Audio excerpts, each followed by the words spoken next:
Another update on that Paletta 500. I'm Russ Kickle. Stick around for another episode of American Reef.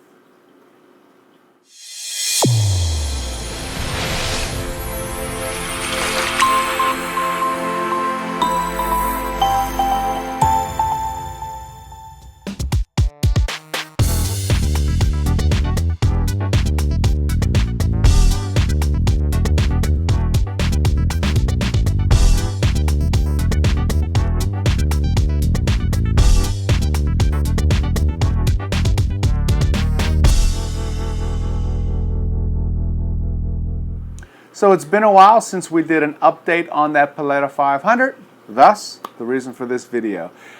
The 500 here will be what it looked like in the spring of 2020. Again, a few months after that Top Shelf Aquatics coral acclimation video, basically where it's like a kid in a candy store, right? And he was placing those new top shelf frags in the tank.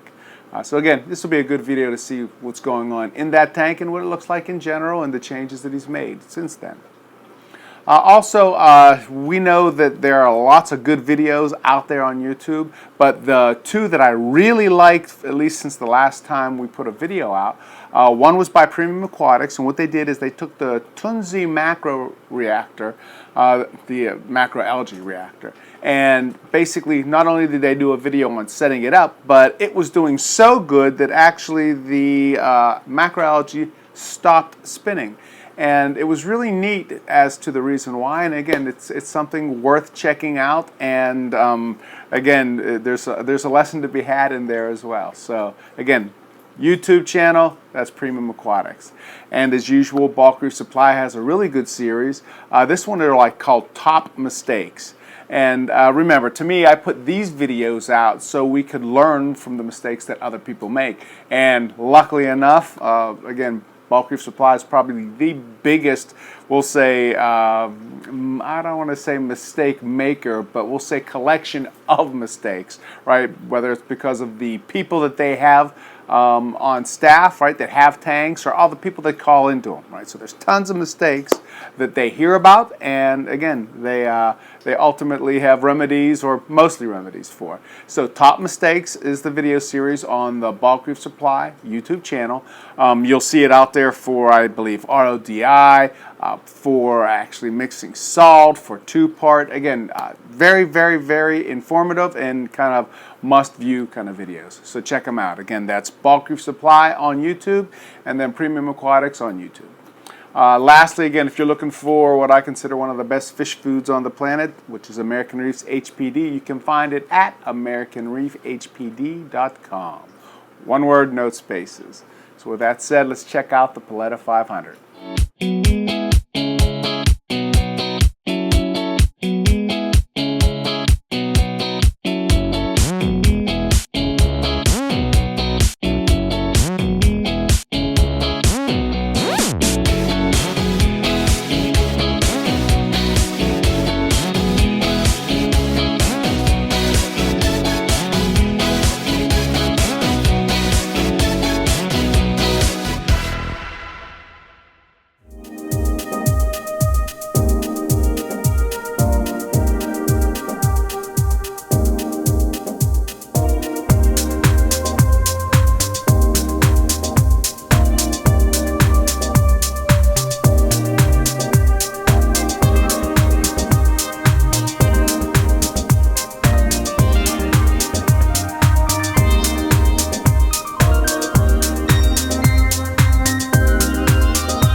Michael, beautiful tank, Michael. We're coming along. The 500 is finally sort of hitting its stride. There were a lot of setbacks over the past year. Hold on. How old is it now? It's about 15 months. Okay, so I just gotta go and say, all the new hobbyists out there going, they got a 15-month tank. It doesn't come close to this, right? Because you know how it works. Yeah, I know, but this tank has still had innumerable problems. There was a RTN and STN outbreak, dinoflagellate outbreak, cyanobacteria outbreak, a lot of different things that always go with the ugly phase of setting up a new tank. Right. I mean, a tank realistically doesn't start to look decent in my mind until it's at least a year old. Right. So this is following suit. Even though I'm Mike Paletta and set up 100 tanks, and thought I could avoid this, no. So you learn the hard way. Everything takes time, and I have been as patient with a tank as I've ever been. One, I started off with 90% frags in this tank, some of which have really taken off and grown. Other ones that were so small when they came in, they're growing. But until you get that exponential growth, they have to hit critical mass when suddenly they go poosh. Right. But that's just starting to happen here. And I've learned a lot. In that being retired for the past year has given me an opportunity to read and talk to a lot of other fellow hobbyists who I appreciate their insight and their knowledge far beyond my own. And I have tried to incorporate that in a lot of ways as I have tried to improve this tank. And while I thought this tank was perfect when I set it up, in 15 months I've probably made a dozen changes on it, at least. So first and foremost, one of the things I learned was the impact that high CO2 can have on the tank, in that it lowered the pH, and as a result the corals did not grow.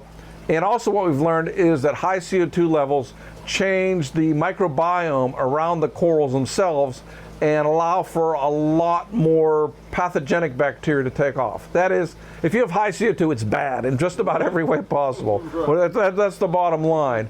So in that regard, I got a CO2 monitor for the room. I have 2 pH monitors on the tank. When MindStream was working, I could see the CO2 and oxygen levels in the tank. I have since bought an oxygen probe since MindStream is no longer in business. And I look at a lot of different aspects of the tank.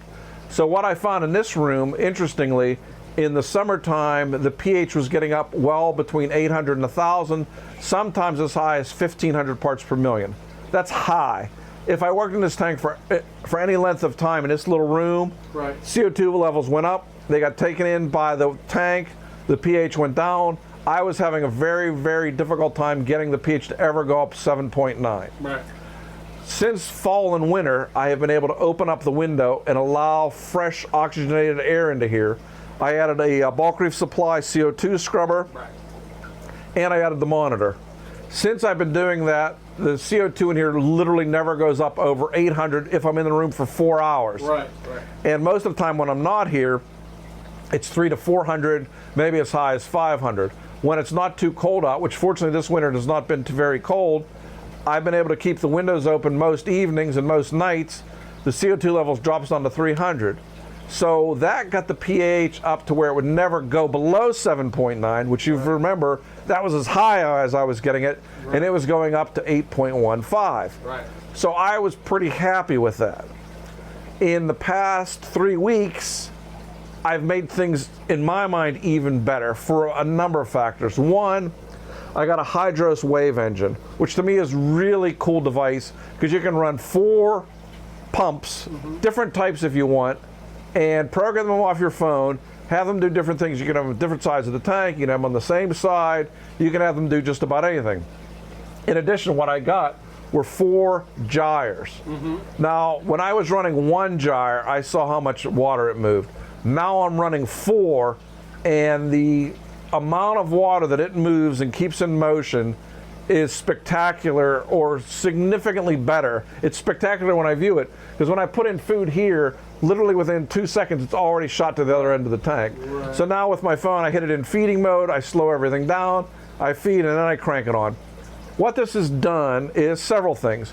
If you look across the surface of the tank, you can hear literally splashing as the water's going across, which is a lot more surface area than I was doing when I was trying to move the surface area in the sump or anywhere else. What this has now done is the pH in the tank goes down to 8.05, 8.06 at night, and now it's going at 8.3, 8.35, even as high as 8.4, which is like the sweet spot for really getting corals to grow. How I know the corals are growing much faster, I'm currently running a doser to add buffer, calcium, and magnesium into the tank. Well, particularly for alkalinity and calcium, I've had to, in the past 3 weeks, increase the amount of buffer going in per day to over 100 milliliters above what it was before.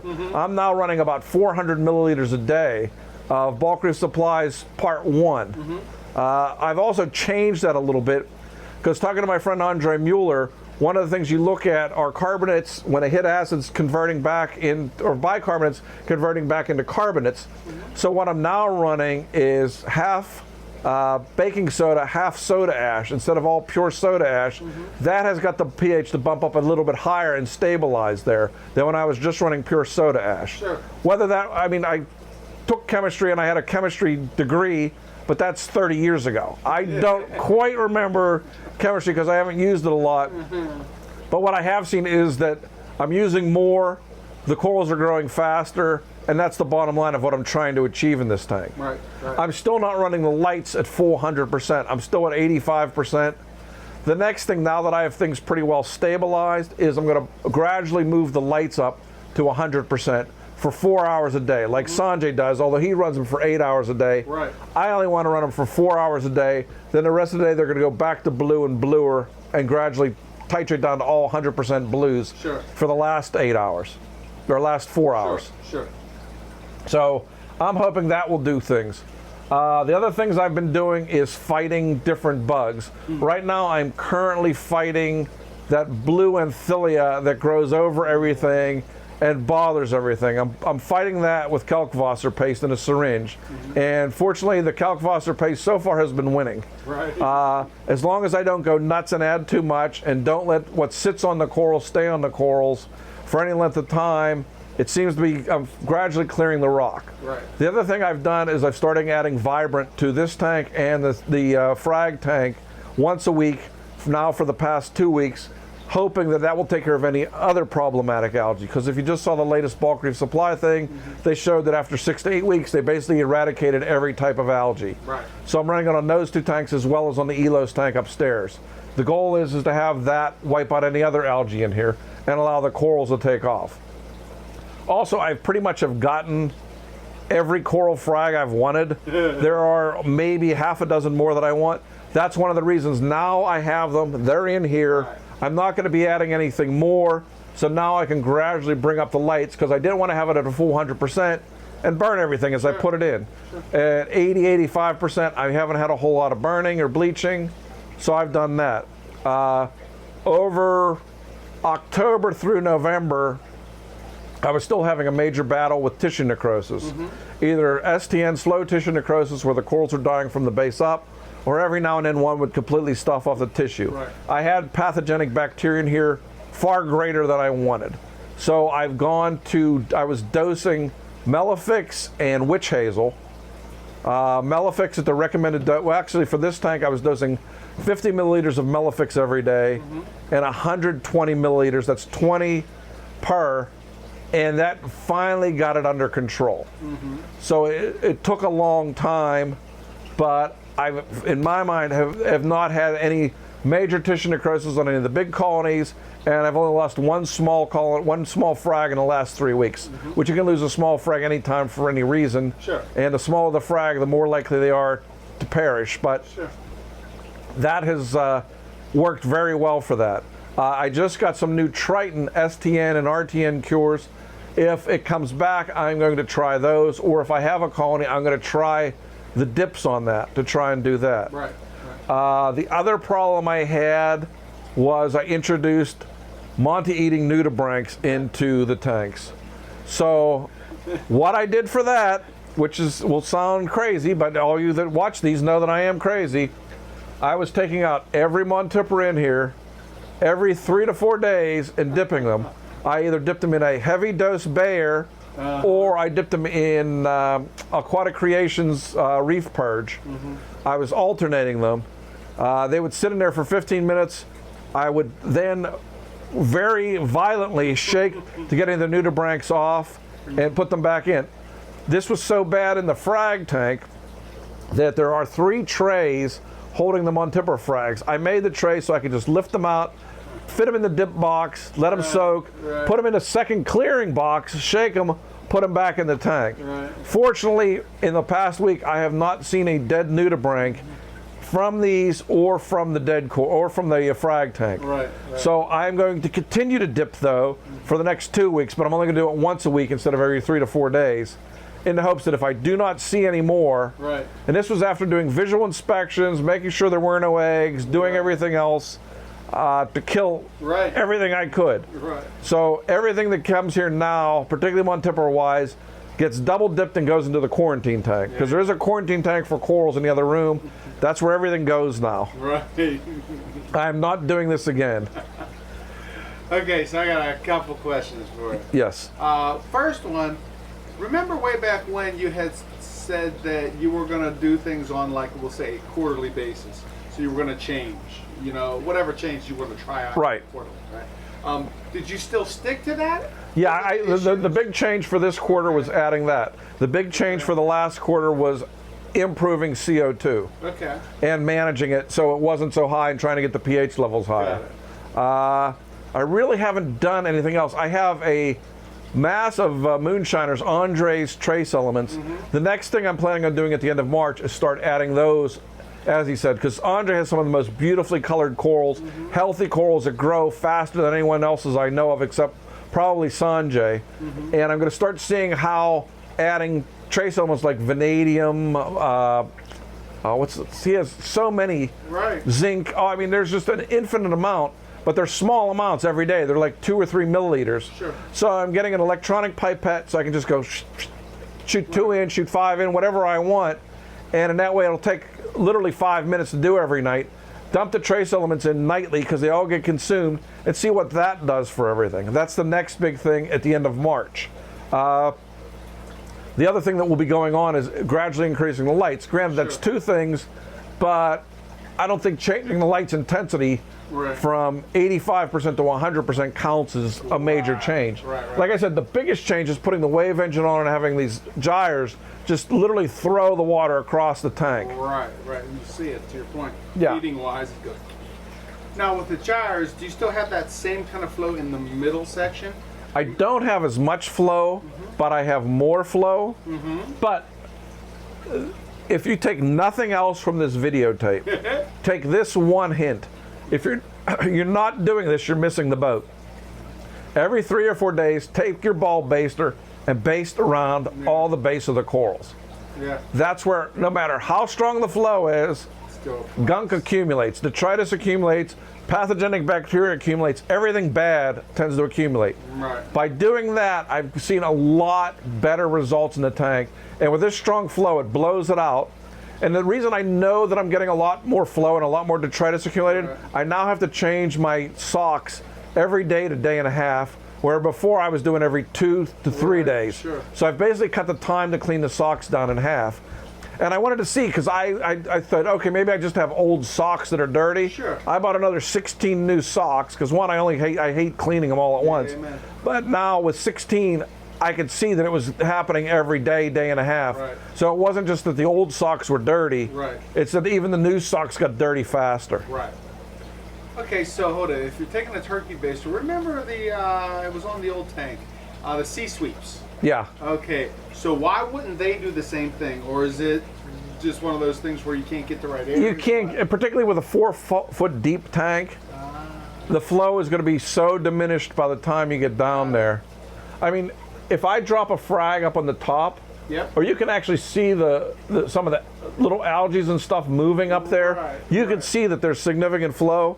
Stuff still accumulates over the base. That's one of the reasons why I have like Montipora down here, Porites down here. I want them to grow and cover the whole bottom, because detritus typically doesn't accumulate on the coral surface. So the goal is to have this surface eventually totally covered with corals. Like remember the worldwide tank? With the Montiporas, it was awesome. They fight each other, but they still have enough space. Plus, since Montiporas are such space hogs, putting them on the bottom allows you to have them and do a beneficial thing for your tank. Getting back to the dosing side of it, what are you dosing now? The new. I'm still dosing buffer. But as I said, a split buffer between soda ash and baking soda, calcium chloride, magnesium, and acropower.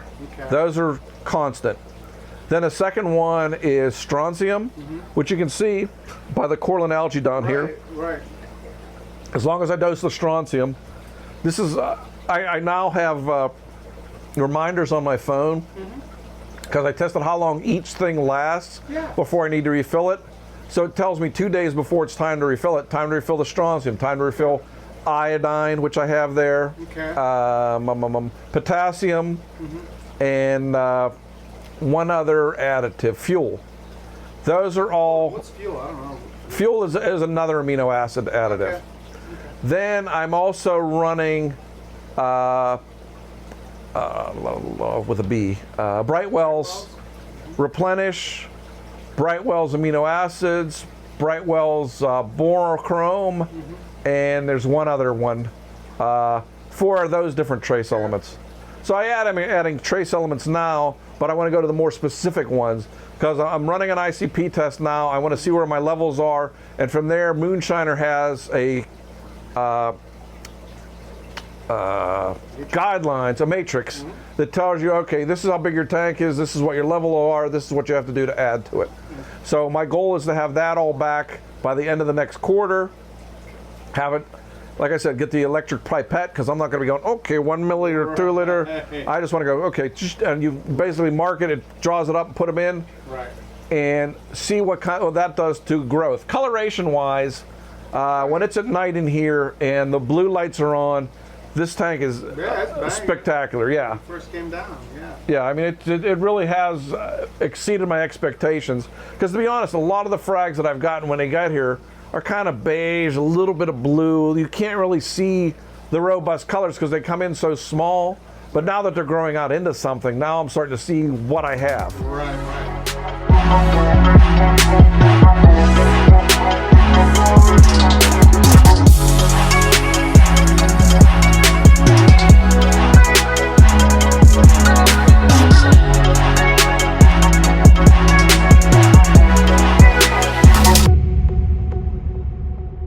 Remember, you were going to have different sections in your tank. Right. I still do. I have a worldwide section. I have a Jason Fox section. I have a Vivid section. I have a Pirates Reef section. I have a Top Shelf section. Each of those are doing equally well. So it's not what's going to be nice to see is the different corals over time and how they color up. Right. And I mean, it's funny because since last we taped, you know, already see the growth per se, and it was just with that growth there was more color. Meaning when they first, remember when you were acclimating, it was like, yeah, I wasn't impressed. I haven't really been impressed until first of the years when I really started to see things pop. Right. So to that point, have you seen Sanjay's? Because remember, you guys both got the same corals, we'll say. Right. I got mine in August. He got his in September. Yep. I have not seen his since September. Okay, so that's we got to hit. We're looking to do that in the next 2 or 3 weeks and go from there. That'll be interesting to see because I mean the growth and the coloration here is really significant but it's really been in the past 2-3 months. Right. I mean they really didn't do anything other than encrust for the first 3 months. Sure.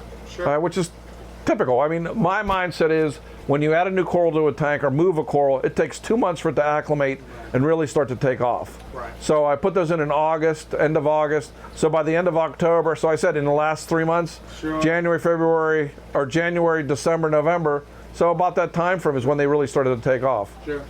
And now, remember you were gonna have each section to figure out, you know, to your point, which one's colored differently or whatever, the changes or the differences between each different variety, whether it was a mother colony, whatever that was. And so at this point, have you seen any differences based on location slash, you know, the other parameters? To me, it's still too early to tell whether you're getting anything. Because down the line, what I hope to do is the things that are really, really spectacular, frag them and put them in different places. Like in the center of the tank are all the named tenuous, Homewrecker, Joust, Walt Disney, Angry Birds, but they're small and they really don't have the vivid coloration yet that I want to get. Right. So I'm wondering if it's going to be a boost in light, if that's what's causing it, or a boost in the trace elements. Right. Because with them growing, I know they're healthy and I know they're relatively happy. The question is, how do I get the coloration that I see without running an orange filter, super saturating, the kind of coloration I've seen at the shows without that, or at Jason Fox's, or at Worldwide, or wherever I've been. Right, exactly. Well, you know, it's funny looking from this angle though. They're like, again, teals and purples that weren't there last time we recorded. Yeah. So to your point, it's definitely coloring up. Until you have good growth, you really don't get good coloration. I mean, the two run hand in hand. I mean, we tend to forget that. Like the Paletta pink tip sitting in the middle that's green, up until 2 weeks ago had really vivid pink tips. I don't know why it's not happening, but I've seen this before where it just sort of slows down, it encrusts, and then all of a sudden it starts to sprout and it's pink again. Right. And I wish I knew what I'm doing differently, because I really haven't changed anything. I mean, I'm keeping logs of the pH. I mean, I'm seeing what the next thing, like I said, is trace elements. The feeding schedule's the same. I've added no new fish. There's nothing that's picking at it. So I have no idea what's causing it not to be as vividly pink at the tips as it was up until Thanksgiving. Well, remember you had talked about the CO2 and how, again, you were able to jack that up, so to speak. No, reduce CO2, increase oxygen, jack up the pH. Right, so you jack up the pH. You didn't notice a correlation there? It's happened after the fact. So that's one of the problems with looking at a lot of factors that affect corals. Right. Like you'll get a bump of alkalinity, the corals do fine for the next 2 weeks, but 2 weeks later, that's when you start to see STN, that's when you start to see issues. Same thing with a lot of things. You don't see it right when it happens. They manifest it slowly, and you got to remember, you know what, I had an alkalinity spike 2 weeks ago, maybe that's what's causing this now, or I had this happen then, or my calcium dropped real low. Right. I mean, so if you don't keep a log, you can't keep track of these things, because as smart as most of us are, and we all think we're brilliant doing this, we don't have the memory for infinite number of things. Right. I mean, like, I do not remember the names of 90% of the corals anymore. I know about the names of 20 of them. You remember the names of the soft corals, though? Yeah, Fred, Ernie, and yeah. That's right. There aren't no names, like I said, there's no names soft coral. All these have names. Soft corals, no. Right, right. I just laugh. I still, every now and then I look at the milk at the top and how it is a deep purple, whereas in the other tank it was pink. Yep. You know, going to town pink, right? Yeah, this is deep purple, and it's happy, and it's growing. Oh yeah, look at it. I mean, it's grown over. There were 4 dead spots on that colony. There are no dead spots on it now. Grown like a weed. Yeah. Purple. And you had the same light, right? Yeah. You had theoretically the same. Same light and about the same distance from the surface of the water. Right. There was nothing really different. Although, you know, okay, so on this note, you are dosing all the other parameters, or excuse me, all of the other trace elements. Well, you weren't doing that at all. Right, I wasn't doing potassium, I wasn't doing strong. I was doing it on a hit or miss basis. Sure. Now it's constant, every day, small amounts. Right. That's the other thing, having all these dosing pumps, I'm doing small amounts all the time. Yeah. Like alkalinity is dosed every hour, 10, 15, 20, 25 milliliters. It's slower at night because they don't take up as much buffer, but during the day it's 25 to 35. At night it's 10 to 15, but it's every hour. There's a small amount going in. Right, right. Where before it used to be like one big bolus dose. Right. The same thing with strontium, the same thing with iodine. Everything is small incremental amounts. Right. And I'm thinking that's having a beneficial effect too. You know, and it's funny because one of the things that I read at one point in time is basically one of the gentlemen was talking about how sometimes you do get colorful corals, but they are like right on the cusp of death. Yeah, I've read that too, but I've also had some of my most healthy corals were also brilliantly colored. Right. But if you remember in the early years of the hobby, which you don't, but for us old timers, when you had a blue coral and a brown coral and you had a problem in the tank, the blue coral invariably died. The brown corals were much hardier. Right. So the uglier corals are always harder than the more delicate corals. Ask anyone, if they have 2 corals and they're on vacation and one dies, which one it is. Everyone always knows. It's the most expensive one. Because they're just like us men, right? Us good-looking guys aren't made to belong for this place. That's it. Now, the other thing I added to this tank was I improved the skimming yet again. Okay. I didn't add a skim or anything, but what I did was I added a neck cleaner, the Vertex neck cleaner, which from my point of view has improved the efficiency of the skimmer by about 25%. Okay. What I say by that is I see what I'm taking out, I see how thick and how often I have to clean it, and the neck is now clean all the time. Right. And it just does it 3 times a day for half an hour, and that's changed things dramatically, an improvement in there.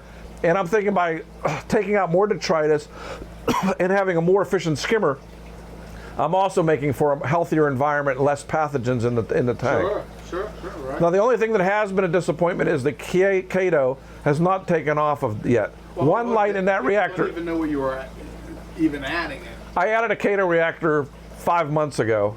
Not a reactor per se, but a section of the sump where I put in a tons of red LED in the hopes that it would generate a massive amount of Co2 and take out any excess nitrates or phosphates.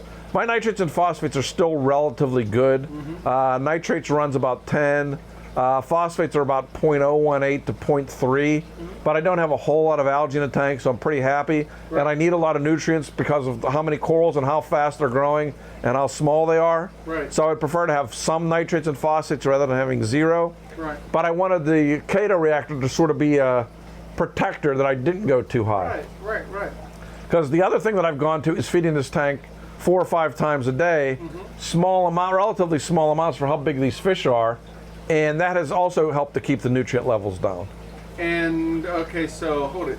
Are you still feeding the HPD mixed with, you had like mysis in there? Julie had, there was something from Julian.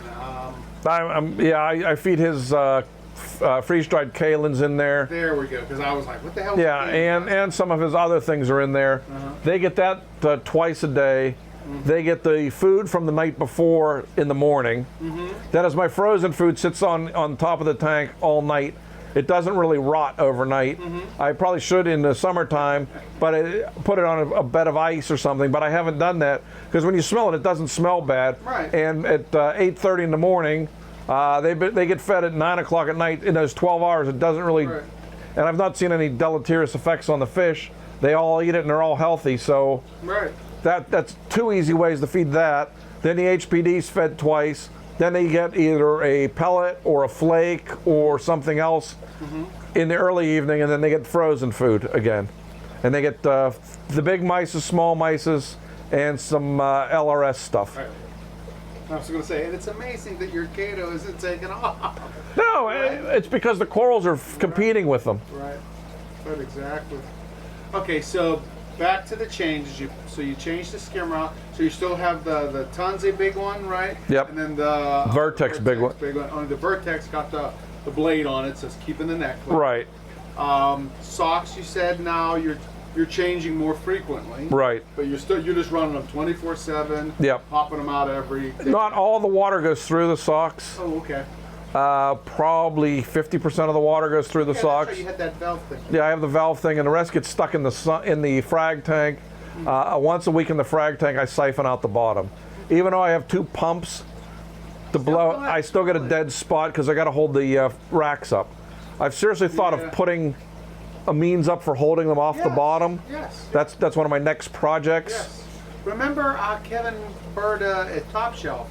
Not only did he do that with that, but they even did that with their rock, right? So it was basically hanging from the ceiling kind of thing, whatever, however that works. Yeah. And the bottom was 100% like, again. Yeah, so that's one of my other projects is to get the frag tank so there's basically a rim around the edge, 2 supports across the middle, and everything gets held up that way. Sure. Rather than having to worry about.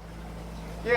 Again, little things like that, right? Yeah. Like I said, I've tried to do everything in here to make it as easy and simple to clean. Right. Like you took some photos of the overflow. Yes. The overflow is one of the dirtiest places in this tank. Right. It's amazing how much detritus accumulates, and I have to constantly shave the walls because there's worms and everything else that grow there because there's so much food and detritus going there for them to feed on that I don't want them accumulating. So once a month I go in with the razors, clean them, clean the bottom, siphon everything out, and that is the nastiest smelling stuff I get out is out of the overflow box. Which makes sense. Yeah. You know, man, and it's amazing how big that overflow is, though, too. Yeah.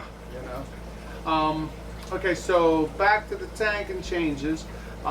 Did you, with the CO2 scrubber, same as the scrubber last time? Actually, it's a bigger scrubber that I built myself. Okay. Yeah, out of the Vertex reactors. Out of the Vertex reactor, I just made it bigger. Okay. Here, let's do it.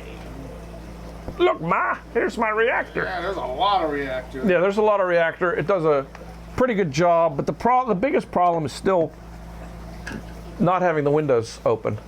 You know, speaking of which, hold it. When we started, the CO2 was like 5 something. What is it now? It's now 628. It's gone up 150 points. So just by us blowing air. So Yeah, it's up 150 points, and that's typical, and that's with the window wide open. right, look at it over there. Yeah, when it's deadly cold out, that window's closed, and this is a closed system, and the furnace is right there, and it sucks up all the oxygen. The CO2 level will skyrocket fast. Yeah. Now, do you have that hooked up on anything for like monitoring or no? No. Okay. What about, you remember you got the Alkalinity Monitor, the automatic thing? Yeah, the Alkatronic is still there. Yes. Okay, so now with that right there, have you noticed a difference in, again, since your alkalinity should be a lot more consistent, right? Yeah, what it tells me is, it told me when I improved the CO2 that I needed to add it, because all of a sudden it was consistent. All of a sudden it started going down really quickly.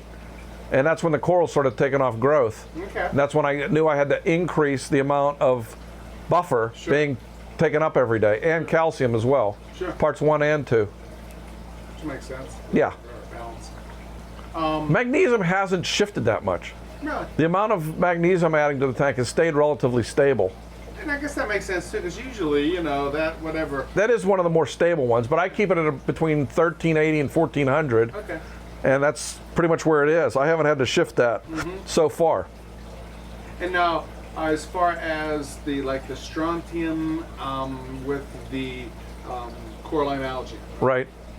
I always thought there was a relationship between magnesium, strontium, and the coralline algae as far as the growth. But you're saying just strontium? As long as my magnesium's good, the strontium, if you have adequate levels of strontium, you'll grow nice coralline algae.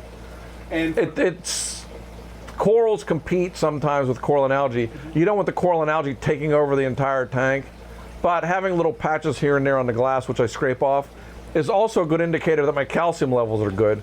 Because if I have a good coralline algae growth and it doesn't start developing white spots in the center, that gives me an indicator that the calcium levels are good. When I started getting white spots in the center of the coralline algae, I knew my calcium levels were too low. And what are the white spots? It's just dying off. It doesn't have an adequate amount of calcium. Oh, okay. Got it. And again, for the new hobbyist, right, an easy barometer, so to speak, right? In other words, it's a visual test. Yeah. Because, I mean, we all hate doing maintenance, let's be honest. And testing isn't fun. It's kind of boring. And it always ends up producing more work for you. So we tend to avoid it. So a lot of observations over the years have taught me, okay, I need to test this, I need to do that. I mean, the Alkatronic Alkalinity Monitor is one of the best things I've bought for monitoring that, keeping it constant. It's easy to work with. I've had no issues with it for the most part. Right, not like that other one. No, not like the Mindstream, which had some issues. Right. And not like some other products that are out there that people have had a lot of issues with. Right. I haven't run out of reagent. I haven't had any real problems with it, and that's the one thing I want to test. And I'm going to get their ion director next, which will measure magnesium and calcium, and then have all three. And I also just got a Senai monitor, which I'm hoping to get set up. I've had some issues trying to set it up. It's not quite as easy as they make it out to be. And that will also measure, in addition to lux and PAR, it will measure ammonia and pH. So it will give me another measure of pH. And you change the slide out once a month to test your pH. So that will give me constant pH monitoring and graphing. So here's a question, right? Maybe a little bit of a loaded question, but you know the Neptune Apex has all of that sort of stuff. Why would you choose to go, you know, again, this route versus the Neptune Apex route? One, I've had the Alkatronic before. Two, whenever I had the Apex in the past, I had difficulty with customer service getting things done. Three, the Trident has run out of reagent for months at a time. Four, there's no Wi-Fi on this. This is all Wi-Fi. I can check everything. The Apex has some Wi-Fi, but I know how to do this and it's easy. I was going to say, the new ones have Wi-Fi built into it. Yeah, the old ones didn't. Yeah. So The new ones do. It's a function of time. And I don't like one thing controlling everything. all your eggs Because if it goes down, you have issues. Right. So having one for this, one for this, one for this, I mean, some people like the one size fits all, everything's easy, it's all in one basket. Right, right. My problem is that when you have electronics and salt water and humidity, when one thing goes down, everything goes down, and there's a cascade effect. Sure. So here, I mean, I have a camera so I can look at the tank. I have monitors, I can look at virtually everything on the phone and see where everything is. Right. And I've had no problems with any of these other pieces of equipment. Right. So as long as I don't have any problems with them, Sure. I'm going to keep using them. And when I had Apex in the past, I had a multitude of problems. They never got solved or fixed. So that left a bad taste in my mouth. I have no problem against them. I know there's people that love them. I know there's has a lot of positive things to it. It's just not something I'm going to use. Sure, sure.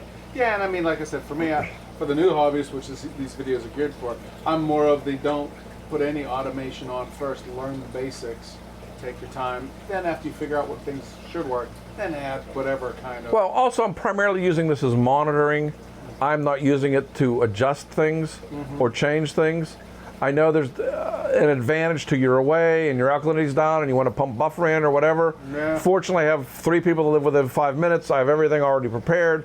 When I leave, if something happens, okay, tip in this much, and we're covered. So as long as I can monitor, I have people that can handle it, rather than my relying on something going, okay, did it or didn't it do it? Right. So I was going to say, then the only thing you have to worry about when you have tank sitters, right, is that your beautiful coral that is sitting on the ground because it got knocked over, and they have no clue that's the only thing, and then that's one of the things people forget when they're fragging or attaching frags. What you want is the smallest, thinnest piece of concrete that it's attached to, or whatever the medium is, so that the coral can overgrow it and encrust, because your goal is for it to encrust before the super glue or the epoxy wears out. Sure. Because if it doesn't, then the coral falls. If you can beat the clock, you're playing beat the clock on this one. If the coral overgrows and encrusts, you're covered. Yeah, right. If the coral doesn't, you're stuck. Right. And you come back from a cool vacation, you're like, no! I spent the whole vacation, I spent more on dead corals. Yes, I've done that. Yes, exactly. No, that's why I have, like I said, I have a camera that I can see the whole tank. It'll zoom in and out. Yeah, yeah. And I have people that'll say, hey, this fell, you better find it. Right, right. Okay, so changes back to the tank. Again, we covered the skimmer changes, the sock, the reactor for Kato bed, the frag stuff, the socks, the new flow, cleaning of the back. What did we miss? And the CO2, basically have added almost no new fish to here, a pair of flame wrasses, and I think, I don't know if the pair of female Watanabes or female Lamarck's angels were in here. But that's been basically it. I don't remember. No, I've tried putting 3 males in, they've killed all the males I've put in. Really? Yeah, there's 2 females, kill them. And that's even with sitting them in a box for 2 weeks, letting them all get accustomed. Sure, doesn't matter. 30 seconds, psh, dead. Never saw them again. Yeah. But everybody else has basically been the same. Yeah. Well, and again, like I said, the tank, you can see noticeable growth on every coral. Everything's thicker, everything's more colorful. So yeah, everybody keeps asking me, what are you going to do when everything grows in? Because you got too much in there. Well, that's when I start thinning things. yes. But it's going to be another 6 to 9 months till I have to start thinning. I was going to say, that's when we can take advantage of Kevin's shop, right? Yeah. If you want this particular coral, here's your website. Yeah. Have at it, right? We'll be moving stuff out of here over time, but right now everything is just growing because it's going to take a while till it gets to a size Right. where I'm happy with it. Well, it'll be interesting again. So, again, we haven't been here for like 3 months or 4 months. So we'll try to do that 4 month again. Yeah. Right? And now the next Well, wave. 3 months will be April, so hopefully in April things should really be kicking by then. Well, and like I said, as soon as I walked in, I saw it. So. Yeah. And the only changes that you're going to do now over this period, you're going to jack up the lights a little bit. Yep. Right? And then what was the other? Add trace elements. Add the new one. Specific trace elements. Hold it. What do you mean by specific trace element? Instead of adding replenish or The blended. Oh, got it. instead of adding blends, I'm going to be adding pure zinc. I'm going to be adding pure barium, pure vanadium, everything in a relatively purified form daily. Got it. Not the potpourri or bouquet or whatever. No, not the grand mix of stuff. Okay. Just to see if it makes any difference. Sure. I mean, because the only way I can see a difference And I take pictures now of this tank the first of every month. Ah, good idea. So that will show me over time what I'm getting, what's happening, you know, if I've lost stuff. And if something falls, I can go back to the picture. Oh crap, that was there. Yeah, exactly. And it has helped me quite a bit in finding stuff that has dropped, because I know stuff drops, and I know a lot of it, but some of it I don't know, because it's tiny little frags that I don't remember, and I go, oh crap, that was that. Right.